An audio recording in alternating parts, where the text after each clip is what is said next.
Hey, what's going on, everybody? My name is TJ Jones, and welcome to the State of the Saints. This will be a weekly show focusing on every single Saints game throughout the 2018 season. And I decided to do that because I'm a lifelong Saints fan, and I'm also a radio personality in South Carolina, but I grew up in New Orleans, so I watched the Saints throughout my whole entire life. So I really love this team. I really support this team, whether good or bad. But I will be focusing and dissecting every single game that they play this season. Let me focus on game one, week one of the NFL season. The New Orleans Saints at home took on the Tampa Bay Buccaneers, and not just any Tampa Bay Buccaneers. They took on the Ryan Fitzpatrick Tampa Bay Buccaneers, and they got destroyed, 48-40. Now, I know somebody who probably didn't see the game. They're probably saying 48-40, that's not too bad. But the Saints were down 24 points going into the fourth quarter. They were down 40-24, and they had to climb their way back just so this game could look respectable. And I'm going to be honest with you. Ladies and gentlemen. What I seen from the New Orleans Saints, I'm really getting sick, and I'm really getting tired of.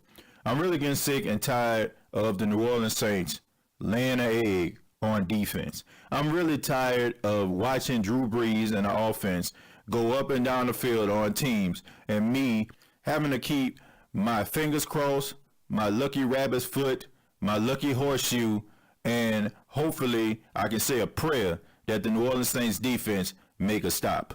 This has been going on over and over and over again throughout the years. When are we going to address our defensive situation? I hear so many people online when I ask this question. You can follow me on Twitter at TJJones8, or you can follow me on Facebook at TJ Jones. I asked the question, I said, when are we going to get a defense? And people are like, well, it's just week one. I mean, the story hasn't been written yet, blase. But when you watch teams like the Jacksonville Jaguars, who sucked year after year, and you watch these guys have a defense. Last year, the Jacksonville Jaguars had 7 new starters on defense. 7. They had 7 new starters, and they had the best defense in the league. They have 4 new starters this year going into 2018, and they held the G-Men, the New York Football Giants, to 15 points. And I'm sitting there and I'm watching this game, and I'm like, wow. Why can't my defense be like this? Why can't my favorite team, the New Orleans Saints defense, be like this? And I don't understand why it can't be like this. Watching the Saints defense on yesterday was like playing Madden and playing on rookie mode. And rookie mode is like the lowest level that you can play on Madden. Watching these guys go up and down the field, the defensive front wasn't getting no penetration. The secondary was getting beat like a Persian rug. And you look at these guys, and you're like, these were the same guys that were playing last year. Now, we can make these theories about maybe they were reading their own press clippings. You look at some of these major sports shows like Undisputed with Skip and Shannon. Both Skip and Shannon had the New Orleans Saints going to the Super Bowl. Maybe they're watching that kind of stuff. And you even look on Twitter where you look at some of these football players for the Saints. They're always posting stuff like Pro Football Focus, talking about their stats and talking about how they're ranked in the top 3 in this particular category. Maybe they're reading into their press clippings and they didn't realize that they had a game to play. And they underestimated the Tampa Bay Buccaneers. They were hearing all week about how they were going to be a Super Bowl favorite and how they were going to roll over the Tampa Bay Buccaneers. But the Saints forgot one thing. They had to play the game. And the Tampa Bay Buccaneers slapped them in the mouth. But back to my original question. When is the Saints going to get a defense? And there's no excuse why they shouldn't have a defense. I mean, if you look at the Saints and who they have to pay, there's no excuse why they can't have a defense. You look at some of the players that they have on the team, nobody has a major contract that they have to be concerned with. I mean, you look at Drew Brees. Drew Brees only has a 2-year contract. I mean, he's getting over $20 million a year. But at the end of the day, it's still not much. And most of the people on your defense are under rookie contracts, so that's basically like pennies. So I don't understand why they can't have a credible defense. They are killing Drew Brees.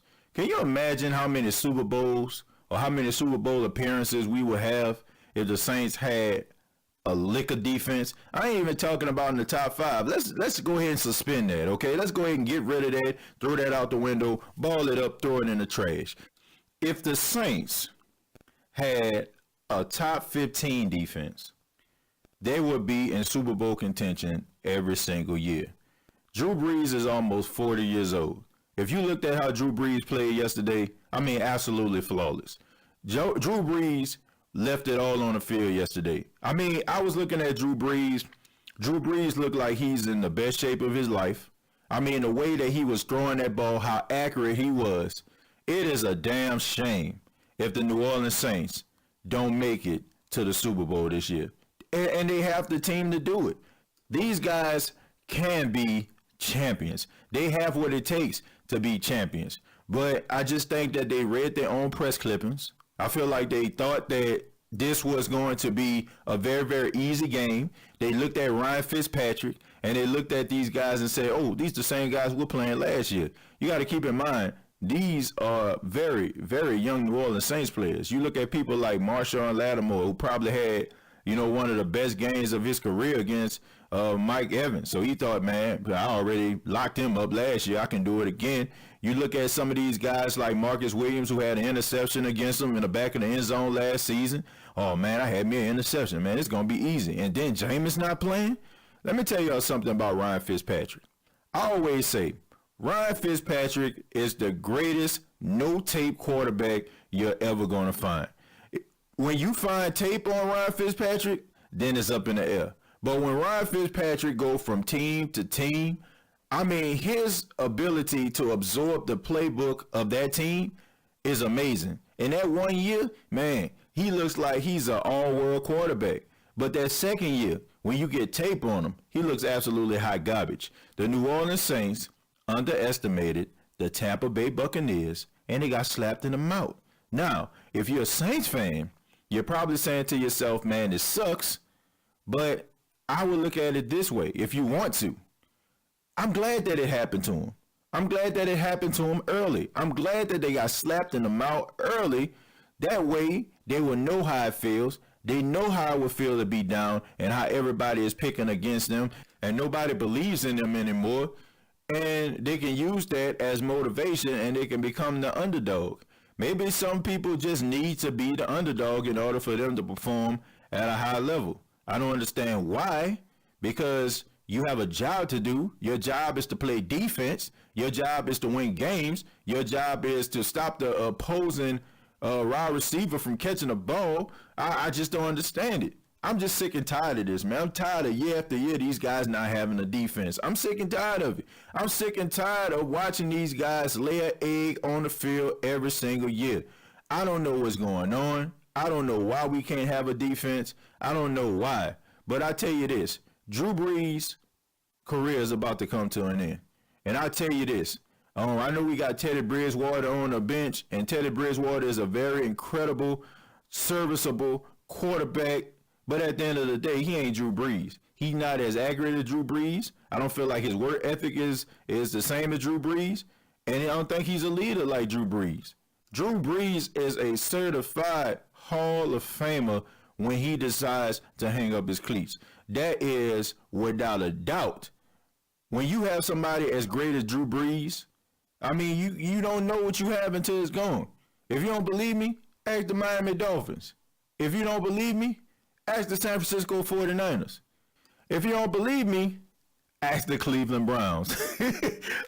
Okay, not the Cleveland Browns. We won't ask the Cleveland Browns. But speaking of the Browns, they are coming in next week. And they're another one of those underdog teams who a lot of people probably are going to be picking to lose against the Saints. And the Saints cannot take the bait this week. If they want to be a Super Bowl contender, they cannot just look at a piece of paper and say, we just going to beat that team. This is not Madden. You don't put different ratings together and you do a simulation and all of a sudden your team win because you have higher rating than that team. It don't work like that. You play between those lines. You line up against a guy, and you try to beat that guy. And you do that every single week because all of these players in the league right now, all of these 53-man rosters on here, they are comprised of guys who are hungry, who are just as determined as you are, and maybe not on some levels they're as talented as other players are, but these guys want to win. So hopefully this was the wake-up call that the Saints needed, but it just said that they needed it. This has been the State of the Saints. My name is TJ Jones. Who dat?